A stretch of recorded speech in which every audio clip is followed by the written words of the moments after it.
اعوذ باللہ من الشیطان الرجیم بسم اللہ الرحمن الرحیم وَإِذْ قُلْنَا لِلْمَلَائِكَةِ اسْجُدُوا لِآدَمَ فَسَجَدُوا إِلَّا إِبْلِيسَ أَبَى وَاسْتَكْبَرَ وَكَانَ مِنَ الْكَافِرِينَ صدق اللہ العظیم۔ یہ سورہ بقرہ کی آیت نمبر 34 ہے، جس کا ترجمہ ہے وَإِذْ قُلْنَا لِلْمَلَائِكَةِ اسْجُدُوا لِآدَمَ، اور جب ہم نے فرشتوں کو حکم دیا کہ آدم علیہ السلام کو سجدہ کرو، فسجدوا، تو تمام کے تمام فرشتے سجدے میں گر گئے، الا ابلیس، سوائے ابلیس کے، ابا واستکبر، اس نے انکار کیا اور تکبر کیا، وکان من الکافرین، اور وہ کافروں میں سے ہو گیا۔ پیچھے ایک لمبی تفصیل اور لمبا مضمون چل رہا تھا جو گزشتہ ہفتے آپ کے سامنے بیان کیا تھا، وہ پورا نہیں ہو پایا تھا، جس کی وجہ سے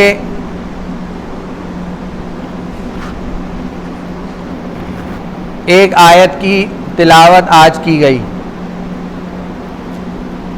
پیچھے ذکر ایک نعمت کا تھا جس کو محسوس نہیں کیا جاتا۔ اللہ تعالیٰ نے، میں نے بتایا تھا کہ دو نعمتیں دو قسم کی ہوتی ہیں، ایک نعمت وہ ہے جس کو محسوس کیا جاتا ہے، اور ایک نعمت وہ جس کو محسوس نہیں کیا جاتا۔ تو محسوس ہونے والی نعمتیں جیسے کھانا پینا، یہ ساری چیزیں، اور محسوس نہ ہونے والی جو نعمتیں ہیں جیسے عزت کا ہونا، اکرام کا ہونا، علم کا ہونا، یہ ساری چیزیں وہ ہیں جو محسوس نہیں ہوتی۔ تو یہاں وہ نعمتیں اللہ تبارک و تعالی ذکر کر رہے ہیں، اور پیچھے پورا واقعہ بیان ہوا کہ اللہ تبارک و تعالی نے دنیا کے اندر ایک خلیفہ کو پیدا کرنے کا ارادہ کیا، تو فرشتوں نے اس کا جواب دیا کہ آپ ایسی مخلوق پیدا کر رہے ہیں جو زمین پر آ کر فساد مچائے گی، خون خرابہ کرے گی، حالانکہ ہم پاک لوگ ہیں، پاک ہستیاں ہیں، اور ہم آپ کی فرما برداری مستقل کرتے ہیں، ذرے کے برابر نافرمانی نہیں کرتے۔ فرشتوں نے کہا، تو اللہ تبارک و تعالیٰ نے فرمایا کہ جو کچھ تم جانتے ہو، جو کچھ میں جانتا ہوں وہ تم نہیں جانتے، کہ زمین میں تو خلافت اسی وقت قائم ہوگی جب فساد ہوگا۔ فساد نہیں ہوگا تو خلافت کس بات کی، فساد نہیں ہوگا تو عدالت کس بات کی، فساد نہیں ہوگا تو وکیل اور یہ سارا سسٹم کس بات کے لیے۔ جہاں فساد ہوتا ہے وہیں تو یہ ساری چیزیں ہوتی ہیں۔ اب تم لوگ تو ایک منٹ کی، ایک پل بھر کی نافرمانی نہیں کرتے، تو تم لوگوں کے لیے تو خلیفہ کی کوئی ضرورت نہیں ہے۔ لہذا فساد ہوگا، پھر اس کے خلاف جو ہے عدل ہوگا، انصاف کا ایک نظام ہوگا، تو وہ اس کے لیے انسان ہی سب سے زیادہ بہتر اور افضل ہیں۔ اور وہ افضل کب بنیں گے؟ جبکہ ان کے اندر علم ہو، پڑھائی لکھائی ہو۔ اگر پڑھائی لکھائی ہمارے اندر نہیں ہوگی تو ہمارے اندر خلیفہ بننے کی اور نظام کو سنبھالنے کی صلاحیت نہیں پیدا ہوگی، اور ہم نہیں سنبھال سکتے کسی بھی نظام کو۔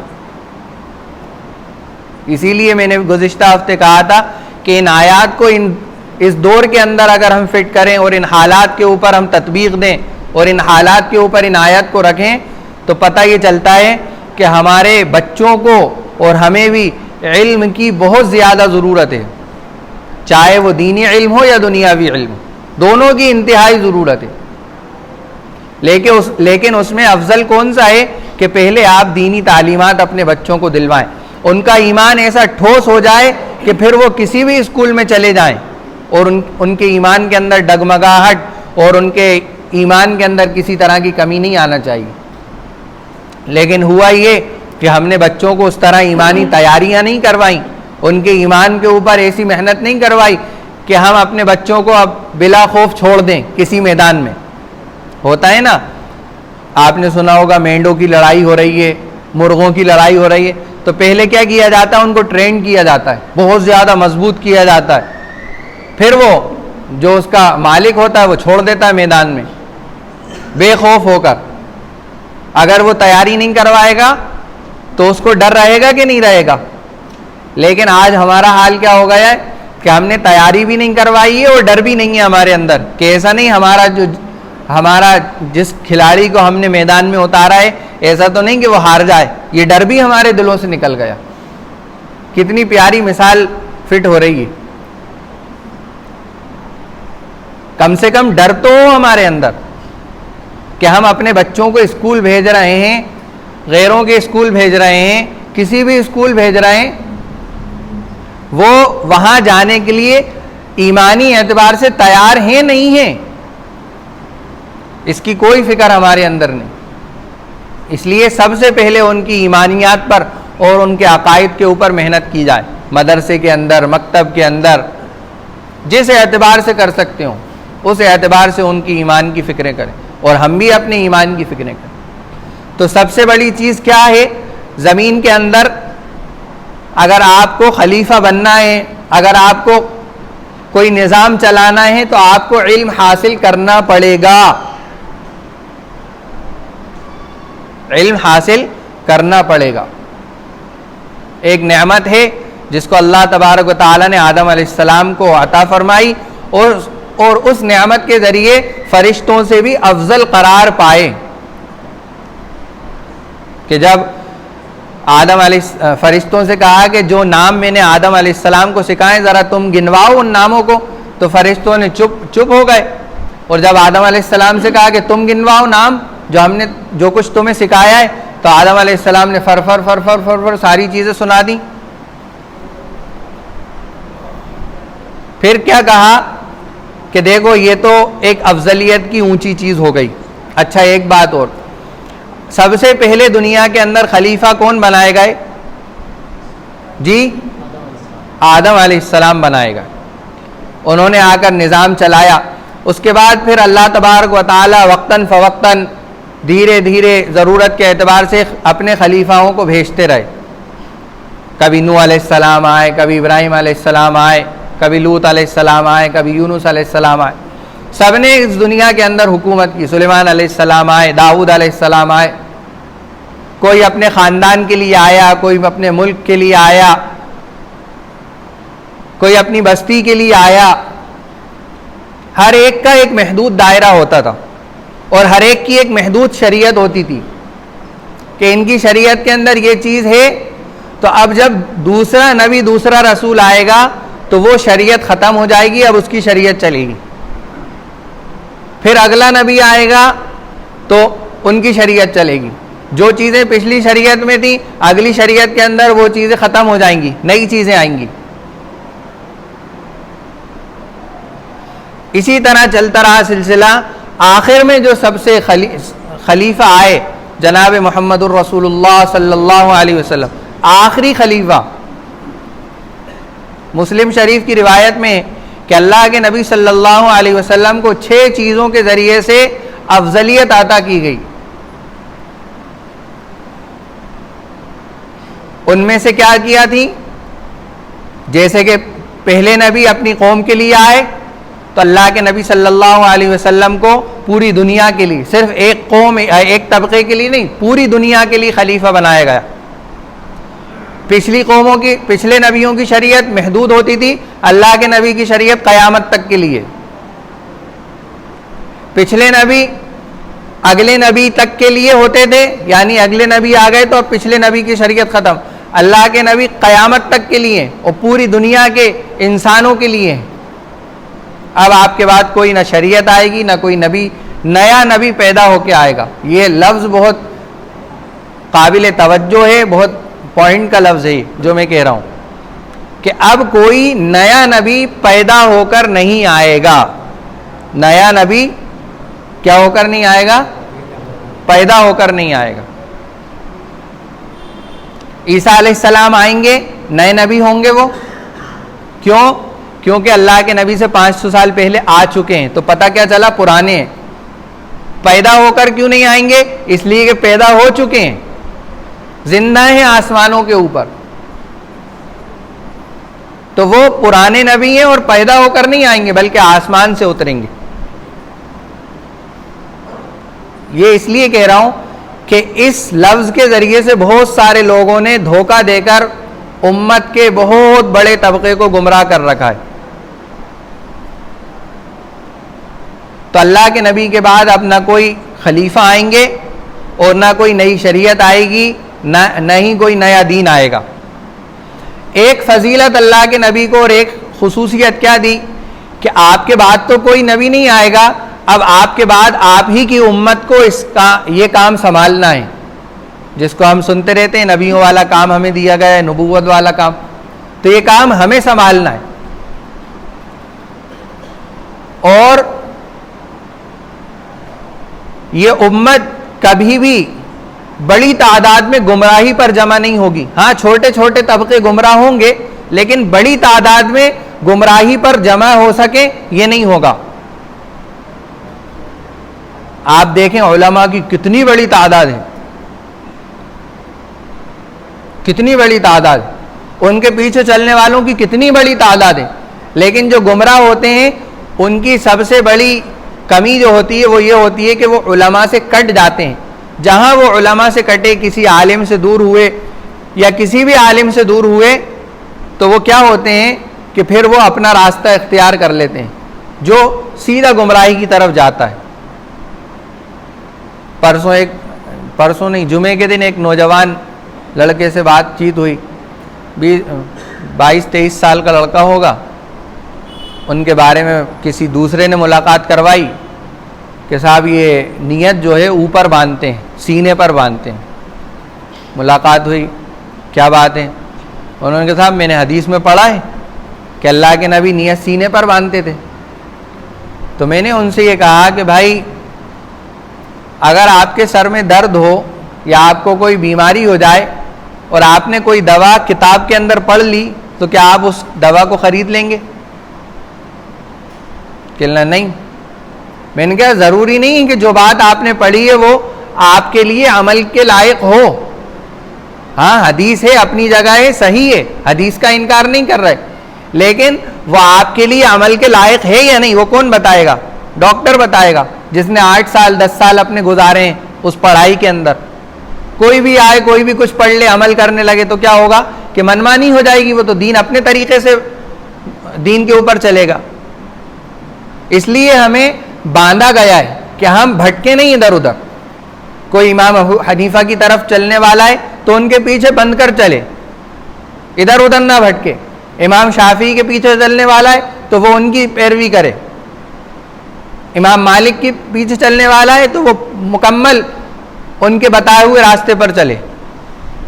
حالانکہ یہ چاروں راستے اللہ کے نبی کے بتائے ہوئے ہیں. اللہ تبارک و تعالیٰ نے اس آخری کتاب کی حفاظت کی جس طرح ذمہ داری لی ہے، اسی طرح اللہ کے نبی صلی اللہ علیہ وسلم کی جو احادیث ہیں ان کی بھی حفاظت کی ذمہ داری لی ہے. تو یہ چاروں جو امام ہیں ان چاروں کی جو چاروں کے ماننے والے ہیں ان کے ذریعے سے اللہ تبارک و تعالیٰ اپنے نبی کی باتوں کو اور اپنے نبی کے ایک ایک طریقوں کو محفوظ کر رہے ہیں. چاروں کوئی الگ نہیں ہے، ایک ہی پیڑ کی 4 شاخیں ہیں، وہ کسی ایک کو ایک دوسرے سے الگ نہیں کیا جا سکتا. تو بات سمجھ میں آ رہی ہے آپ لوگوں کو؟ پھر اللہ تبارک و تعالیٰ نے جب یہ ساری چیزوں کو بتا کر افضلیت بتائی فرشتوں کے اوپر انسانوں کی، تو اب اللہ تبارک و تعالیٰ نے یہ چاہا کہ عملی طور پر بھی انسان کو مکرم اور مشرف بنایا جائے. عملی طور پر تو کیا کہا کہ اسجدوا لآدم، کہ اب سجدہ کرو. ابھی تک تو علم کے ذریعے سے اعلیٰ بتایا گیا انسان کو، اب کہا عمل کے ذریعے سے کہ اب سجدہ کرو. تو سارے کے سارے فرشتے جو ہے سجدے میں گر گئے، سارے کے سارے جنات سجدے میں گر گئے. یہاں جناتوں کا ذکر نہیں ہے اس لیے کہ فرشتے جو ہے جناتوں سے افضل ہیں، یہاں افضل چیز کا ذکر کیا۔ اچھا جناتوں کا کیسے پتہ چلا کہ جنات بھی سجدے میں گر گئے؟ ابلیس کے ذریعے سے پتہ چلا، کیونکہ ابلیس جو ہے وہ فرشتوں کی قوم میں سے نہیں ہے، وہ جناتوں کی قوم میں سے۔ تو اللہ تبارک و تعالیٰ نے فرشتوں کو اور جناتوں کو جمہور علماء کے قول کے مطابق انسانوں سے پہلے پیدا کیا ہے، فرشتوں کو بھی اور جناتوں کو بھی۔ ان دونوں کو خلیفہ کیوں نہیں بنایا، جناتوں کو اور فرشتوں کو؟ اس کی وضاحت پچھلے ہفتے ہو چکی ہے کہ فرشتوں کے اندر نیکی کرنے کی صفت بہت اعلیٰ قسم کی ہے، برائی ہے ہی نہیں ان کے اندر، اور جنات جو کام کرتے ہیں اس کو بہت شدت سے کرتے ہیں۔ اگر برائی کریں گے تو بہت برائی کے اندر اتر جائیں گے، بھلائی کریں گے تو بہت بھلائی کے اندر آگے نکل جائیں گے۔ جیسے کہ شیطان ابلیس کتنا عبادت گزار تھا، اتنی عبادت کی ہے کہ اللہ نے فرشتوں کا سردار بنا دیا۔ تو ان کے اندر کسی بھی کام کرنے کی شدت ہوتی ہے، اور انسان جو ہوتے ہیں وہ معتدل مزاج ہوتے ہیں، درمیانی اس سے چلتے ہیں، بہت زیادہ کسی چیز میں شدت بھی نہیں کرتے، بہت زیادہ کسی میں آگے بھی نہیں بڑھتے۔ اس لیے جو ہے انسانوں کو اللہ تبارک و تعالیٰ نے خلیفہ بنایا ہے۔ تو اب کیا ہوا کہ سجدہ کرنے کا حکم دیا، ابلیس نے کیا کیا کہ انکار کر دیا، سجدہ نہیں کیا اور تکبر کیا۔ اور جواب کیا دیا اس تکبر کے اندر کہ خلقتنی من نار وخلقتہ من طین، کہ آپ نے مجھے تو آگ سے بنایا ہے اور ان کو مٹی سے بنایا ہے۔ اب آگ اونچی چیز ہے، مٹی نیچی چیز ہے، لہذا آگ جو ہے مٹی کے سامنے نہیں جھک سکتی۔ تکبر کیا اس نے کہ میں افضل ہوں اس مٹی کے پتلے سے، اس لیے میں سجدہ نہیں کروں گا۔ تو اللہ تبارک و تعالیٰ وَكَانَ مِنَ الْكَافِرِينَ، کافروں میں سے، انکار کرنے والوں میں سے ہو گیا۔ اب پتہ یہ چلا کہ سجدہ تو صرف کس کے لیے کیا جاتا ہے؟ اللہ کے لیے کیا جاتا ہے۔ پھر کیوں سجدہ کروایا گیا؟ تو یہ سجدہ تعظیمی تھا، جیسے ہم کرتے ہیں نا، مصافحہ کرتے ہیں، کوئی اللہ والا ہوتا ہے تو اس کے ہاتھ بھی چوم لیتے ہیں، سلام کرتے ہیں، مصافحہ کرتے ہیں۔ تو یہ پچھلی شریعتوں کے اندر سجدہ تعظیم یہ جائز تھا، یعنی کسی کو عزت دینے کے لیے، جیسے ہم مصافحہ کرتے ہیں نا کسی بڑے سے، اس کے آگے سجدہ تو نہیں کرتے، تو پچھلی امتوں کے اندر مصافحہ تو نہیں تھا، سجدہ کیا جاتا تھا تعظیم کے لیے۔ چنانچہ یوسف علیہ السلام کے آگے ان کے ماں باپ نے اور ان کے 11 بھائیوں نے سجدہ کیا جب وہ مصر پہنچے۔ اس سے پہلے خواب دیکھ چکے تھے یوسف علیہ السلام کے، چاند ستارے مجھے سجدہ کر رہے ہیں، سورج چاند ستارے۔ پھر اس خواب کی تعبیر کیا ہوئی کہ جب مصر کے اندر بادشاہت ملی یوسف علیہ السلام کو، تو سارے کے سارے بھائی وہاں پہنچے، ان کے ماں باپ پہنچے، تو وہاں ان سب لوگوں نے سجدہ کیا یوسف علیہ السلام کو۔ لیکن اللہ کے نبی صلی اللہ علیہ وسلم کی شریعت کے اندر اس سجدے کو حرام قرار دے دیا گیا۔ اب جائز نہیں ہے کسی کے لیے تعظیمی سجدہ کرنا، چاہے اس کے دل میں تعظیم کا ارادہ ہو، وہ سجدہ کرے اور وہ کہے، وہ ارادہ رکھتا ہو دل میں کہ ارے میں تو کوئی تعظیم کے لیے کر رہا ہوں، شرک کی وجہ سے نہیں کر رہا ہوں، لیکن پھر بھی اللہ تبارک و تعالیٰ نے چونکہ یہ آخری شریعت ہے، اب اس کے بعد کوئی دوسری شریعت نہیں آئے گی، اس لیے اس کے لفظ پر پابندی لگا دی گئی ہے۔ اس شریعت کے لفظ پر، یعنی کسی چیز کا شبہ بھی ہو جائے کہ یہ کسی غیروں کا عمل ہے، اس پر بھی پابندی لگائی۔ کیونکہ پچھلی امتوں میں جو بت پرستی آئی ہے وہ کس وجہ سے آئی ہے؟ یہ اسی سجدوں کی وجہ سے، سجدہ تعظیم کے لیے کر رہے ہیں، یہاں تک کہ وہ شرک اور کفر کے اندر مبتلا ہو گئے۔ تو یہ بات جو میں کہہ رہا ہوں یہ قرآن میں تو کہیں آئی نہیں ہے کہ اللہ تبارک و تعالیٰ نے اس شریعت میں سجدے کو حرام قرار دیا ہے، بلکہ یہ بات کہاں سے ملتی ہے؟ بلکہ یہ بات ملتی ہے احادیث کے اندر، اور جو حدیث 10 صحابہ سے روایت ہو، یعنی جس بات کو 10 صحابہ کہہ دیں وہ بات ایسی ہو جاتی ہے جیسے کہ قرآن کی بات ہو، ایسی مضبوط ہو جاتی ہے۔ تو یہ سجدے کے حرام ہونے والی جو بات ہے یہ 20 صحابہ سے مروی ہے، 20 صحابہ رضی اللہ عنہم نے اس روایت کو نقل کیا ہے کہ اللہ کے نبی صلی اللہ علیہ وسلم نے فرمایا کہ اگر اللہ کے بعد میں کسی کو سجدہ کرنے کا حکم ہوتا شریعت کے اندر اللہ کے بعد، تو میں بیوی کو حکم دیتا کہ وہ اپنے شوہر کو سجدہ کرے، لیکن اس شریعت کے اندر حکم نہیں ہے سجدے کا، اس لیے اللہ کے علاوہ کوئی کسی کے آگے سجدہ نہ کرے، کوئی کسی کے آگے سجدہ نہ کرے، کتنا ہی بڑا بزرگ ہو، کتنا ہی بڑا پیر ہو، کوئی بھی ہو، سجدہ نہیں کرے۔ یہ تو پچھلے نبیوں کی جو ہے شریعت تھی، اب وہ ختم ہو گئی ہے، اب یہ اللہ کے نبی صلی اللہ علیہ وسلم کی شریعت ہے، اس کے اندر سجدہ تعظیمی کو بھی حرام قرار دے دیا گیا، اب صرف سجدہ ہوگا وہ اللہ کے لیے ہوگا۔ تو یہ اس آیت کا خلاصہ تھا کہ اللہ تبارک و تعالیٰ نے ایک عملی طور پر انسانوں کو مشرف بنانا تھا فرشتوں کے سامنے، جناتوں کے سامنے، تو یہاں حکم دیا کہ حالانکہ اس سے یعنی کوئی ایسا فائدہ نہیں تھا، لیکن بس ایک افضلیت کو عملی طور پر بتانا تھا کہ انسان جو ہے ہر چیز سے افضل ہے۔ کب؟ جب کہ اس کے اندر ملائکہ والی صفات آ جائیں، یعنی وہ اپنے نفسانی خواہشات پر نہیں چلے، جیسا دل چاہ رہا ہے ویسا کھا رہا ہے، جو دل چاہ رہا ہے وہ پہن رہا ہے، جو دل چاہ رہا ہے وہ کر رہا ہے، نہیں، بلکہ فرشتوں والی صفات اس کے اندر آئیں، فرشتے والے کام اس کے اندر آئیں، نافرمانیاں اس کے اندر سے نکلیں، فرما برداری اس کے اندر آئے، تو پھر کیا ہوگا کہ وہ تمام چیزوں سے افضل ہو جائے گا۔ ورنہ یہ انسان کیا ہے، یہ جانوروں سے بھی گیا گزرا ہو گیا۔ کل میں ایک بات پڑھ رہا تھا روزے کے متعلق کہ روزہ کیوں ہمارے لیے ضروری ہے، بہت مختصر انداز میں آپ کو بتا رہا ہوں۔ روزہ اس لیے ضروری ہے تاکہ ہمارے جسم کے جو سسٹم ہے، جسم کا جو نظام ہے، اس کو صحیح رکھ سکے، صحت ہماری صحیح ہو، اس لیے روزہ ہماری شریعت کے اندر ہے اور روزہ ہمارے لیے فرض کیا گیا۔ ورنہ جو قومیں اس چیز سے بری الذمہ ہے، روزہ موزہ نہیں رکھتی، تو ان کا ذہن اور ان کا جسم کیا ہو گیا ہے کہ بس وہ خوب کھا رہے ہیں، ساری ذہنیت ان کی کھانوں کے اوپر ہے کہ اچھے اچھے کھانے بنانا اور پھر ان کھانوں کو ہضم کرنے کی چیزیں ایجاد کرنا تاکہ خوب کھائیں اور جلدی سے ہضم ہو جائے، خوب کھائیں اور جلدی سے ہضم ہو جائے، کھا رہے ہیں تاکہ کمائیں، کما رہے ہیں تاکہ کھائیں۔